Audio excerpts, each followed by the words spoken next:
For the verses Do you need to record that, or do you know it? No, I know it. But we'll do it like later on, innit? When we get into a fucking... That sounds cool, though.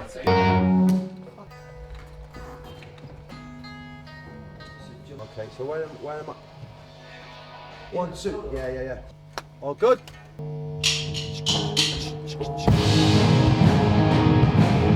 Hey! No vocals. Yeah, no vocals, mate. Yeah, there you go. No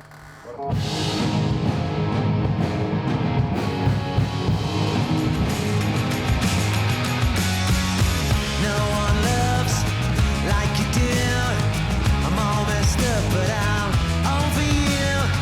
I see your face, can read your mind. I contemplate, you scrutinize. I think you put Liam in a studio situation, he really can hit those notes. You know, he's got that out and out rock and roll raw. Only love can break my heart. And also that real, you know, uplifting melodic side as well, which is sort of the Liam I know, you know. Love can break my heart. Only love can sink and tear us all apart. It's not like, whoa, fucking hell, that's not what I expected, you know what I mean? He's not got off on a dance trip or a fucking African techno whatever trip. It's Liam just being rock and roll and making honest rock and roll music. Well, beam me up, beam me down. I'll show you love, I'll show you round. He sings from the heart, but also from the gut somewhere. And I'm not sure how much he practiced that. It's just a gift he's got. 'Cause only love can break my heart. Only love can say will tear us all apart. This is something that people haven't heard from Liam in a very long time, and that felt incredibly exciting. Never look back and go where you're going to. I've waited a lifetime for you. The desperation in his voice and the power in his voice, allied to really good melodies, was all in the right pitch for him, and it's perfect.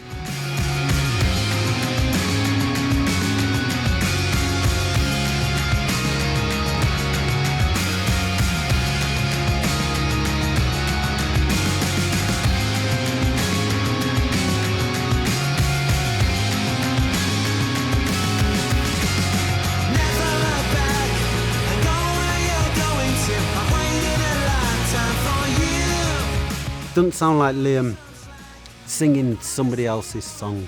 Do you know, it sounds like Liam singing his song, doing it how he wants to do it. There's no one's going to tell Liam how to phrase that sentence in that song. Cut me some slack.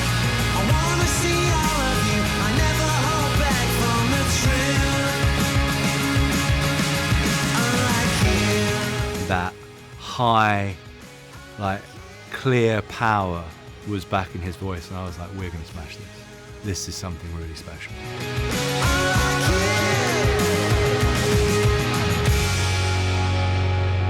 Sounds great.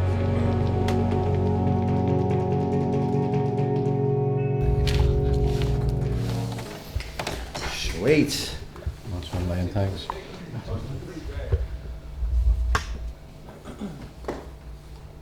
I need to calm down, you know what I mean? Fucking blow my voice in the first fucking... Good evening! You know what I mean? Do it like fucking Axl Rose, you know what I mean? Fucking, got a fucking gig to do, man. We done a gig once with them, man, and we were all fucking putting a bet on how long it'd take him to say the word motherfucker. When he cut in Rockin' Real, when he come back, we were all going, I reckon about first song in, second song in, he just walked on. Motherfucker! I reckon that could be the first thing out of his fucking mouth, man.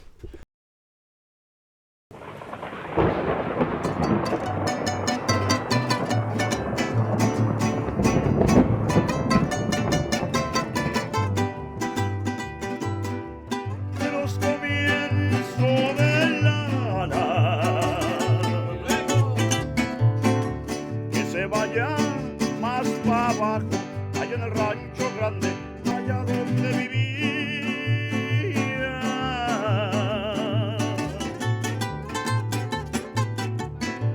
Había una rancherita que alegre me decía,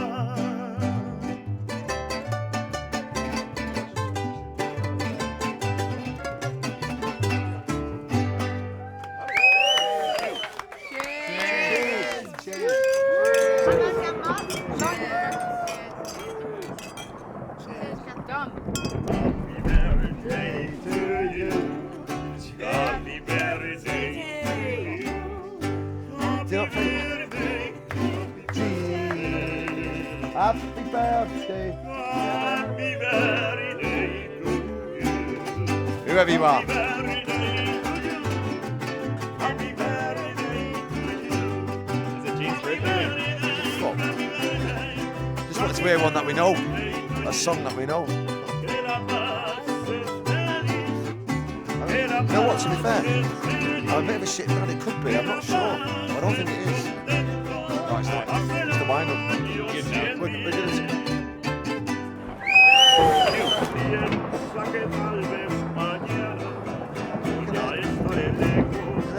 Singing just going, I go on, you bunch of fucking wankers. You are all a bunch of fucking tossers. In Mexican, do you reckon? We don't know, I don't know what the fuck they're singing, are they? You a bunch of fucking shitheads.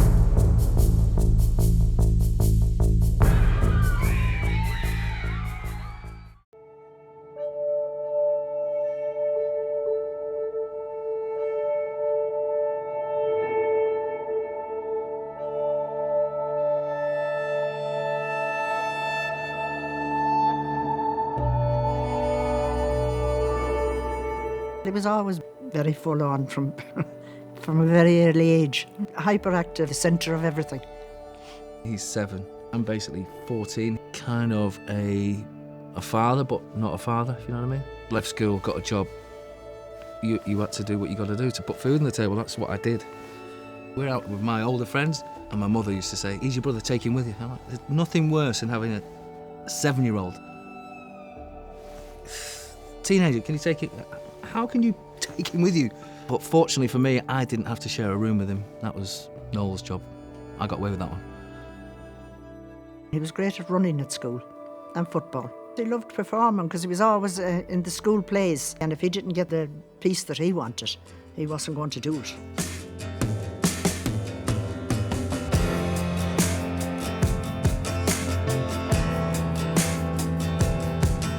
He didn't work very well at school, Liam. No, he was too mischievous. I had many a complaint about him. He was always good at getting himself into scrapes and out of scrapes. Well, he was always boisterous. He's got great confidence in himself. He's the leader of his gang of mates. You wouldn't see him at the back of the room, being quiet. He wouldn't do that. He'd have to be at the front. He was terrible for winding people up. He used to torment Paul, I tell you that. He stole my clothes and my records. And I'm like, I have to go out and work for these clothes, work for these records. Don't take them to your school disco and bring them back all scratched.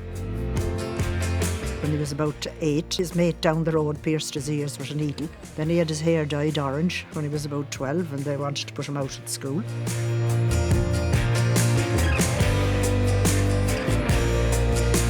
He's just got that look. You know, a little glint in your eye, a little cheeky one, getting away with it. He always was interested in clothes. He always had to have what somebody else didn't have. And I'd always see him walking about. He was like the cool kid with the cool clothes and the cool hair. It's basically, look at me. I'm the man. I'm number one. You'd look at him and think, you know, that guy's going to be a frontman in a band one day. I think even when he was painting fences, he didn't do that for long. Look at me. Look how much creosote I can put on this fence faster than you. I mean, I know you can't choose your family, and there's certain times in my life that I wish I was related to somebody else. Without his family, he's nothing. Without my mum, he's nothing. He loves my mother more than anything on the planet. There will not be one day that will pass without him speaking to her. Well, me and him, we've always had a great relationship, me and Liam. Probably with him being the youngest, because he's always been with me. We used to have, 2 Weetabix? He'd have 5. Why are you having 5? Because he's a mummy's boy, isn't he? I don't think he has changed. He'll still come back home and he'll still shout and bawl when he wants to and put the kettle on.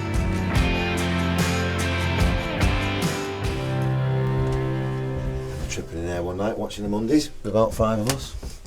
My mum wasn't having it. Knowing all 3 of them, like them growing up together, it must have been a madhouse. It was. I seen Liam here once going to throw one of these chairs out. What? Jeez. And I says, where do you think you're putting that chair, Liam? He was going to put the chair out the window. In a fishing time after Paul. Never left Paul alone. No, because I'd be sitting here. Paul would come in here, right? And There's Paul the would come in. fireplace. He'd come in from work and he'd lie there and take up all the fucking heat. And I'd be like, I'd go like that. He was the only one that was working. Give a shit, it's not my fault he was And born you took- first. I was doing back-breaking work, laying gas mains. And if you're doing that, you need to lie down. He didn't quite understand that. Go upstairs, have a bath, and get into bed and have a kip. Don't be sitting there and taking all the heat off us. You're outside in the rain, 10, 12 hours, freezing cold. I need the heat now. You do one. And I'd be like that, can you fucking move?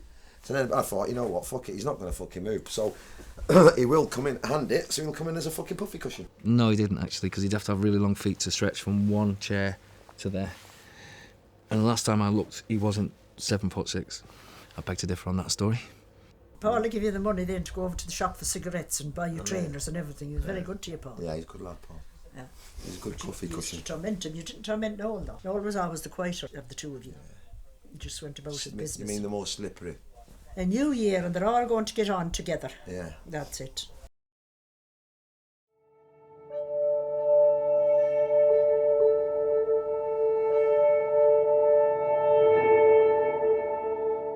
He was always very full on from a very early age. Hyperactive, the centre of everything. He's 7. I'm basically 14. Kind of a father, but not a father, if you know what I mean. Left school, got a job. You had to do what you got to do to put food on the table. That's what I did. But fortunately for me, I didn't have to share a room with him. That was Noel's job. I got away with that one. We're out with my older friends, and my mother used to say, "He's your brother, take him with you." I'm like, there's nothing worse than having a 7-year-old. You get out your house in the morning, take your silly little brother with you on the back of a bike, cycle 10 miles, hang out all day. There was no mobiles. There's a place just on the outskirts of Manchester called Red Rock. Not like a quarry kind of thing, but there was like a rope hanging over and there was water down beneath. And for some strange reason, Liam being cocky, he decides to swing across this rope thinking he's Tarzan. He fell off the rope, but he couldn't swim. My mate Paul Hewitt just dived in and we got him out, gave him resuscitation, and then brought him back to life. Woo! He's alive. Shit. They said that he nearly drowned. Well, I didn't believe them. I thought, well, how could he have drowned? Where was I? But it seems he was out with these older boys. I never knew that for a long time afterwards because they're probably afraid to come home and tell me that. All that, without that there. Universal Green, be here now, fucking see you later. So, yeah.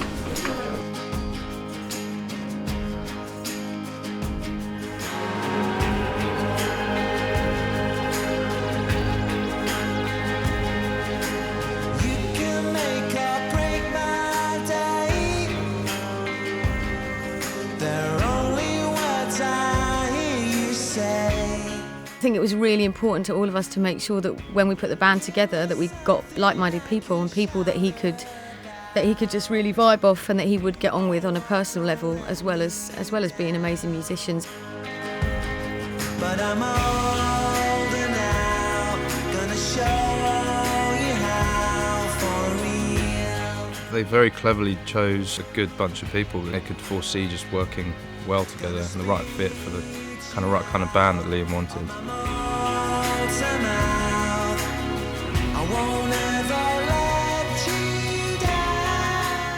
I met him in Highgate and he just came in and sat down and said, "Where are you from?" "Burnley." And I said, "Yes." And he said, "Sound." And then he got up and walked off and Debbie said, "Right, well, this first meeting was just to see whether you got on and you clearly do. So you're in, you know." And that was that really, and I thought, do we? And I would have took anything anyway because I needed some work. My mate told me about it. I auditioned and my diary was looking a little emptier. So I thought, yeah, fuck it, give it a go. I'm gonna make you right. We'll bring it on, bring it all night. We're sending you love and light. I just think for Universal D, man, fucking get straight in. Yeah. Like that. Yeah. Otherwise, it sounds a bit. It sounds a bit like polite. You know what I mean? I know just what you're saying. It comes in real kind of. Yeah, chilled. Yeah. I know. Even on the record, it sounds fucking loud. It's. We'll hit that E hard. Yeah, right. That's in. it. That's it. Yeah. Nice one, man. We've got some news coming into us out of the northwest. Greater Manchester Police have warned people to stay away from Manchester Arena. Really excited about the band going out on stage. We've been looking forward to this show in Manchester. And then the attack happens at the arena. Amid reports on social media of some kind of explosion.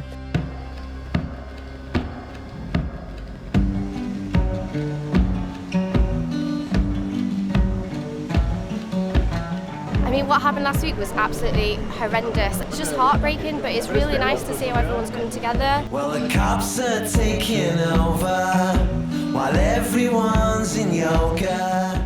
It scares people, but it's not going to break them in any way. Manchester will definitely come back from this, show the world that people like them are not going to affect people like us. What's a European? The city's been, downbeat, but everyone stood up, everyone's got together. You can't argue, it's Manchester spirit. Take me down through the streets of Chinatown. I was on my way to work and I saw it on Twitter. Liam tweeted saying he wanted to do a gig for raising money, and I thought, oh, that's a really good idea. So then it was a big panic to get the money, to get the tickets. Live a life of luxury. All our lives we've both been waiting. Well, look at how excited everyone is for him to be coming back. It's unbelievable. I've always been a Liam fan and my brother's always been an old fan. I think that this is Liam's first actual solo show and that I've got tickets for it. Oh, I'm dead excited. Telephonic doses. It's something really special, and I think for someone that's so synonymous with Manchester as well, I think that adds quite a lot to it. We're 16, and there's people here that have probably been listening to them since they were 16 that could be here tonight. We've grown up with Oasis, it's a Manchester thing, especially what's happened this week as well. Won't miss it for the world. Take me down through the streets of Chinatown. He woke me up to tell me that it happened. He'd been watching the news and came running in, and the first thing he said was, I want to perform. I think he just wanted to go and put on the best show that he could.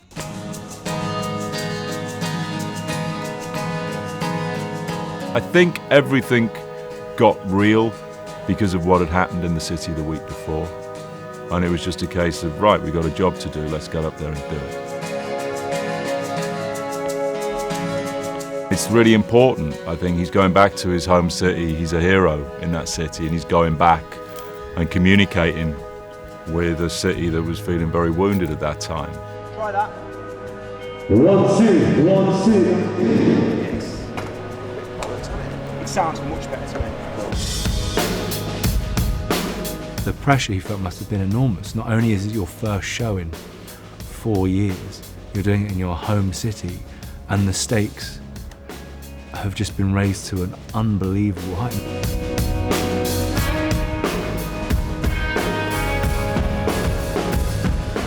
He didn't want to disappoint his hometown. When you're from Manchester and you're a City fan and it's your stomping ground, you don't want to let anyone down. Not only have you got to do a good show, your first ever solo show, but you've now got the expectations and the emotions of an entire city that is in mourning on your shoulders.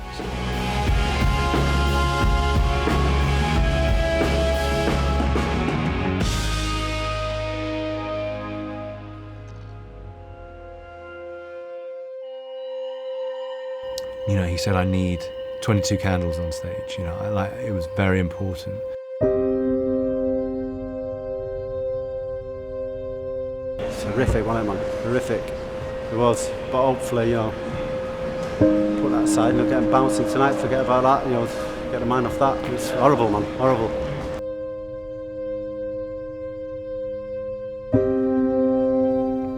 Yeah, we were all completely on edge for sure. It was the first sort of release of the months of work we've been putting in. I mean, we were all incredibly nervous. We were sat in the tour bus just outside watching all the fans come in, just staring out, just like, oh God, how's this going to go? And there were people queuing all the way around the block, sort of 3 or 4 deep, everybody going through metal detectors and stuff. You want it to have that first note smooth, Liam, or is it all choppy? It needs to be more like a cello.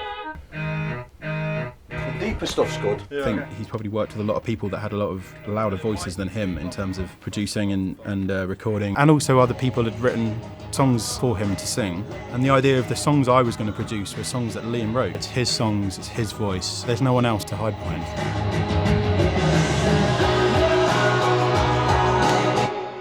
Liam had changed. Suddenly I'm seeing a guy in his 40s. You no longer have that arrogance of youth. You've seen that every dream doesn't come true in this world. You're not walking out onto the stages of stadiums anymore. And it takes it out of you. But when it's your life force, that's what you've got to go out and do.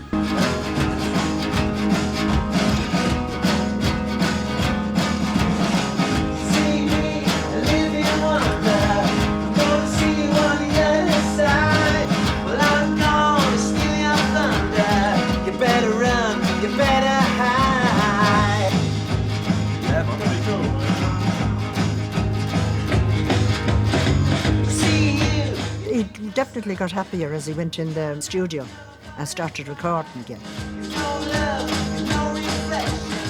I could see his confidence was growing. I think he felt like he had some direction again. Home away from home, he just felt back where he belonged, really. He just became more relaxed. He opened up and became more himself. As soon as we'd start recording tunes, he was just super excited by them. He brings a great energy.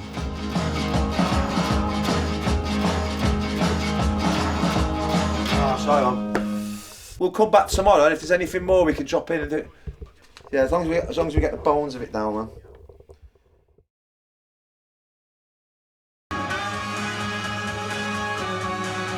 Say, I've got an idea for horns in the middle 8. He'd sing a melody. Once you put that melody into a song, it's always a genius idea. And he'd already been thinking about all that.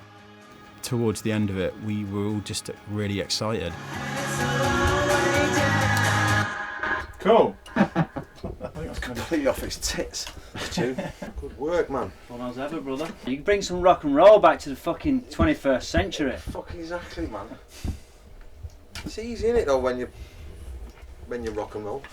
Wake up, I'm onto something. If I'd left him to his own devices, he would have sung a song 3 times and walked off. But that's when it's good to be able to push people, and I'd get him to sing it because he's got such a great voice. You wanted to make sure you've got the best out of him as you can. Oh, vibe on it. Angels, give me shelter, 'cause I'm about to fall. It's all gone, helter-skelter. I'm not afraid, I'm gonna save us all. To come back with a record that you've made on your own and that you've written the majority of it on your own, it takes a lot of confidence. Yes, he was big, yes, he was successful. This was still a debut album for him. It must have been terrifying. There was a pressure that we had to deliver something good, but I think we felt really confident. It sounded exciting, the songs were great, he sounded great, and it was the first time anyone had really heard him do something like this, something that's felt more contemporary in its style and its production. That high, clear power was back in his voice. The sort of emotional vocal that Liam communicates with an enormous audience in a very genuine way. I think we were apprehensive about how people would respond, but we both knew that we'd made a great record. That was such a great feeling. We'd managed to achieve what we'd set out to do. The teenager inside me was going, this is it, this is what you've been looking for 20 years, and you've got it, and it's back. Yeah, I mean, it's a dream job at that point in time.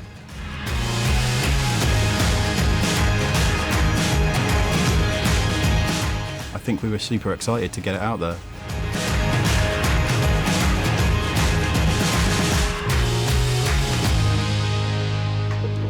Sounds salt, man.